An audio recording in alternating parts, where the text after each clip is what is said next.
La nouvelle saison de Doctor Who a commencé sur Disney+, avec 2 épisodes à l'heure où cette vidéo sort, mais moi à l'heure où je tourne, je n'ai pas encore vu ces 2 épisodes car ils ne sont pas encore sortis. Et avec cette diffusion plus importante que jamais pour Doctor Who en France et dans le reste du monde hors du Royaume-Uni, il y a de nouvelles personnes qui découvrent la série, et c'est peut-être votre cas. En même temps, c'est le meilleur moment pour commencer depuis des années. Peut-être aussi que vous avez déjà regardé Doctor Who, mais que vous avez arrêté en cours de route et que du coup vous voulez savoir s'il y a eu des choses très importantes à savoir afin de pouvoir continuer. Cette vidéo est là pour vous, car dans cette vidéo, on va voir globalement 10 choses qui sont les plus importantes pour commencer Doctor Who avec cette nouvelle saison sur Disney+, sans rien avoir vu avant. Ah oui, et il y aura du spoil, mais plus vers la fin de la vidéo et je vous préviendrai à ce moment-là. On va commencer avec peut-être la question que vous vous posez la plus. Est-il possible de commencer Doctor Who par cette nouvelle saison sur Disney+, sans rien avoir vu avant? Et la réponse est un grand oui, mais vraiment un immense oui. Si vous n'êtes pas familiarisé avec Doctor Who, vous pouvez vous dire que c'est bizarre de commencer une série alors qu'il y a déjà eu des saisons avant, de la commencer en plein milieu. Mais sachez que Doctor Who n'est pas une série comme les autres et que c'est totalement possible. En fait, vous pouvez théoriquement commencer par n'importe quel épisode de n'importe quelle saison. Mais disons qu'il y a quand même certaines portes d'entrée qui sont plus efficaces que d'autres, qui sont plus prévues pour, comme la saison 1 de 2005, c'est pour ça qu'elle s'appelait saison 1, alors que c'était pas la première en réalité, et tout comme cette nouvelle saison 1 sur Disney+,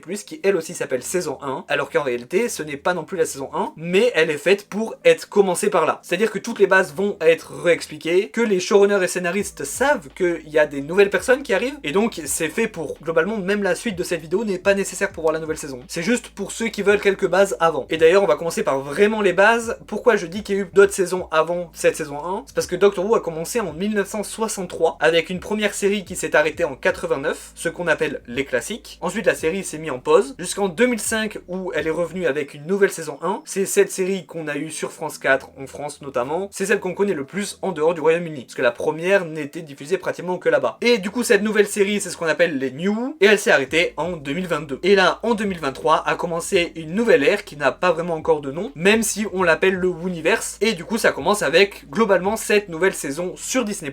En réalité, elle commence avec les 4 épisodes spéciaux qui sont eux aussi dispo sur Disney+, mais je vous conseille pas forcément de les regarder. Je m'explique, dans ces 4 épisodes spéciaux, il y en a 3, c'est pour fêter les 60 ans de Doctor Who, et après, il y a le 4e, c'est un épisode spécial Noël, parce qu'il y en a un tous les ans. Les 60 ans de Doctor Who, je ne vous conseille pas forcément de les regarder parce que c'est beaucoup de références à ce qu'il y avait avant. Vous pourrez plus les regarder si à un moment vous voulez rattraper tout le reste. Même si encore une fois, vous pouvez faire ce que vous voulez vraiment avec Doctor Who. Mais je vous conseille plus de commencer par l'épisode spécial Noël, qui est le premier épisode de Ncuti Gatwa en tant que docteur. On reviendra plus tard sur ce fait-là, mais sachez-le. Et c'est vraiment le début de cette nouvelle ère, c'est là où il rencontre Ruby Sunday, qui est sa compagnon. Et c'est là que est expliqué pas mal de choses. Donc si vous voulez commencer, c'est, je pense, le mieux l'épisode spécial Noël, ou directement la nouvelle saison, qui est déjà en cours, où il y a eu 2 épisodes pour l'instant. Maintenant, on va passer au reste, donc pour les personnes qui veulent plus de contexte avant de se lancer dans cette série. Ce que je peux comprendre, parce qu'elle peut paraître compliquée au premier abord, mais en réalité, vous allez voir que c'est très simple. Bon, là aussi, commençons par les bases. Le personnage principal de la série s'appelle le Docteur. On ne connaît pas son véritable nom. C'est un extraterrestre, un seigneur du temps, de la planète Gallifrey. Il voyage dans l'espace et le temps grâce à son vaisseau, qui est d'apparence une cabine téléphonique de police anglaise bleue, mais qui est en réalité un TARDIS et qui est plus grand à l'intérieur. Ce qui nous amène au principe de la série. Dans chaque épisode, le Docteur voyage à un endroit différent. Alors évidemment, parfois il reste 2 épisodes, voire 3 à cet endroit, mais globalement, à part les derniers épisodes de saison, chaque épisode reste assez indépendant. Un coup, ça va être un épisode historique dans le passé, un coup dans le futur, un coup il va être dans l'espace, un coup sur Terre, dans le présent, un coup il y a une ambiance horreur, un coup il y a une ambiance drôle. Il voyage souvent avec un ou plusieurs compagnons, qui sont très souvent d'origine humaine et du présent. Et tout ce beau monde affronte dans leurs aventures des ennemis qui sont pour beaucoup originaux et nouveaux, mais il y a aussi certains qui reviennent très souvent, mais on verra ça un peu plus tard. D'abord, il faut que je vous parle du concept peut-être le plus important dans Doctor Who, la régénération. Le Docteur étant seigneur du temps, comme je vous ai dit, et les seigneurs du temps ont une particularité, quand ils sont au bord de la mort, ils peuvent se régénérer, ce qui a pour effet de les faire pas mourir, mais aussi de changer leur visage. En gros, c'est le truc qu'ils ont trouvé pour faire perdurer la série, tout en changeant l'acteur principal sans vraiment le changer, parce que le personnage reste le même, mais il change de visage. Et c'est pour ça que le Docteur actuel est appelé le 15e Docteur, parce que globalement, il y a eu 14 acteurs et actrices avant lui. Mais c'est toujours le même personnage tout ça. Le Docteur le plus connu, celui de David Tennant ou bien de Tom Baker, respectivement le 10e et le 4e, sont juste des versions plus antérieures de celui de Ncuti Gatwa. Maintenant parlons un petit peu des compagnons, parce que c'est une partie importante de Doctor Who aussi. Le Docteur est rarement seul. Bon, il y a 2 types de compagnons, ceux qui sont restés une saison voire plus aux côtés du Docteur, et ceux qui sont là pour un épisode et qui reviennent de temps en temps. Dans la première catégorie, on a des noms comme Rose, Donna, Sarah Jane, Martha, Mel, Amy, Yas et plein d'autres. Et dans la deuxième catégorie, on a plus des gens comme Jack Harkness et River Song, qui sont je pense les plus importants dans cette catégorie, mais aussi Kate Stewart, qui est un peu spéciale parce qu'elle ne suit pas le docteur dans ses aventures. Elle est la dirigeante de UNIT, une organisation militaire gouvernementale britannique qui doit défendre la Terre des extraterrestres. Et donc le docteur leur vient souvent en aide. Maintenant parlons des ennemis. Là pareil, deux catégories, ceux qui reviennent très souvent et ceux qui reviennent moins mais qui sont quand même très importants. On va commencer par ceux qui reviennent très souvent. Les Sontariens, les Cybermen, les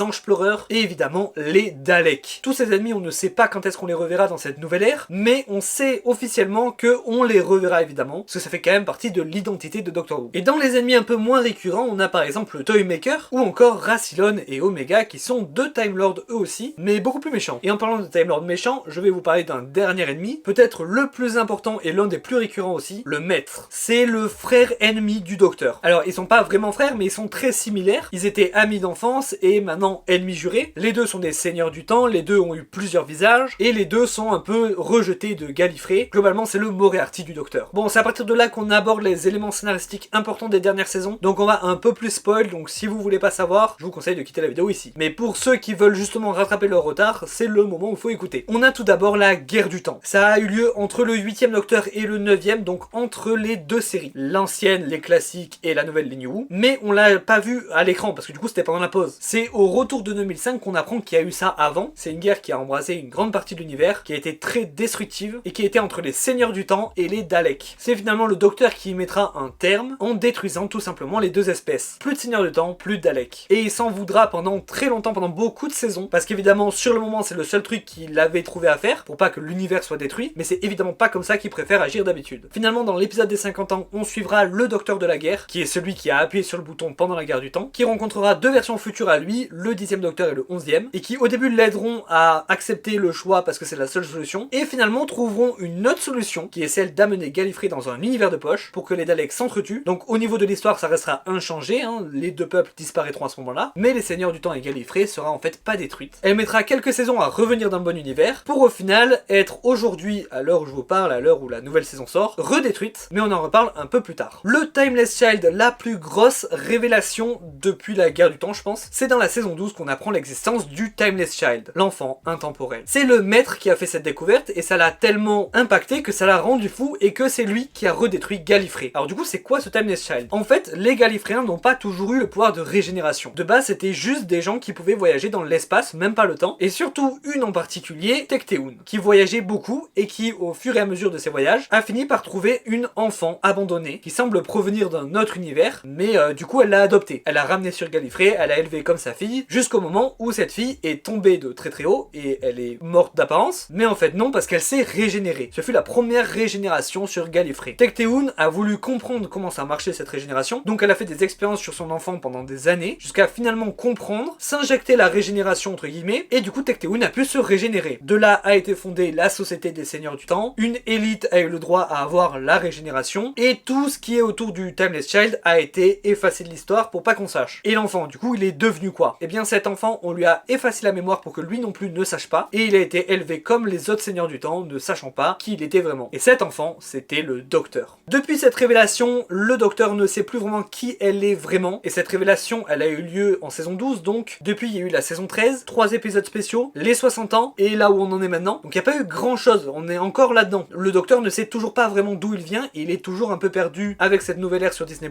Donc c'est vraiment un truc important à savoir, surtout qu'il a été dit que l'arc du Timeless Child allait être utilisé pour l'avenir de la série, donc c'est peut-être le truc le plus important à savoir aujourd'hui. Maintenant je peux pas trop vous en dire plus, à part que le Docteur n'a pas ses souvenirs, mais il a bien un moyen de les retrouver, mais il ne veut pas, grâce à une montre à gousset. Vous occupez pas de ça, comment ça marche, vous inquiétez pas, cette montre à gousset qu'il a laissée dans le TARDIS. Voilà, donc sachez qu'il n'a pas ses souvenirs d'avant, mais il peut les récupérer à tout moment, c'est juste qu'il ne veut pas. Mais même si on a déjà parlé de peut-être l'info la plus importante, ce n'est pas le dernier ajout dans le lore de Doctor Who, mais l'ajout dont je vais parler maintenant c'est dans les 60 ans, donc vu que c'est dispo sur Disney+, bah, si vous voulez regarder par vous-même, je vous conseille de quitter ici. Tout simplement en fait, le 15e Docteur, quand le 14e s'est régénéré en 15e, n'a pas remplacé le 14e Docteur comme ça se fait d'habitude pendant une régénération, mais il est sorti et du coup les deux sont en même temps, ce qu'on appelle une bigénération, quelque chose qui est normalement impossible selon les Time Lords, mais ça a eu lieu. Ce qui fait que du coup le 14e Docteur a pris sa retraite entre guillemets, et c'est le 15e Docteur qu'on va continuer à suivre dans des nouvelles aventures. Voilà, c'est pas hyper important pour l'instant, hein, mais vu que c'est un truc assez particulier qui vient d'avoir lieu, je préfère vous en parler. Et on va finir avec avec ce qui a été amorcé dans les 60 ans, les nouvelles intrigues et fils rouges. J'en ai fait une vidéo complète dessus, mais je vais résumer ça très vite. Tout d'abord, on a appris que quelqu'un recherche le docteur et il s'appellerait The Boss. On ne sait rien de cette personne, mais apparemment, sûrement quelqu'un de méchant. Le maître va revenir, c'est officiel vu ce qui se passe dans les 60 ans, mais on sait aussi que pas pour l'instant selon le showrunner actuel. Et le Toymaker qui est revenu dans les 60 ans nous a teasé les légions du Toymaker, qui sont sûrement des sbires à lui, sûrement tout autant puissants que lui, enfin un peu moins peut-être, mais très fort en tout cas. Et je pense que ça, on va les voir très bientôt, parce qu'on nous a teasé que la prochaine ère, c'était beaucoup autour des dieux, de la mythologie et des choses un peu magiques, ce qui marche bien pour les légions du Toymaker. Globalement, on va avoir d'autres ennemis style Toymaker. Voilà, c'est tout pour cette courte vidéo, enfin j'espère qu'elle sera le plus courte possible, parce que c'est le principe. N'hésitez pas à regarder les reviews de la saison qui vont sortir sur cette chaîne. Normalement, les reviews sortiront vers 18h30 chaque samedi. Regardez Doctor Who, vraiment c'est bien. Si cette vidéo a pu vous convaincre de vous lancer dedans, foncez, c'est incroyable. Moi je vous dis à dans une semaine, enfin samedi prochain quoi, pour la prochaine vidéo review. Mais on se retrouve très vite aussi pour d'autres vidéos. N'hésitez pas à liker, commenter, partager, vous abonner, ça m'aide beaucoup. Je vous dis à la prochaine, salut!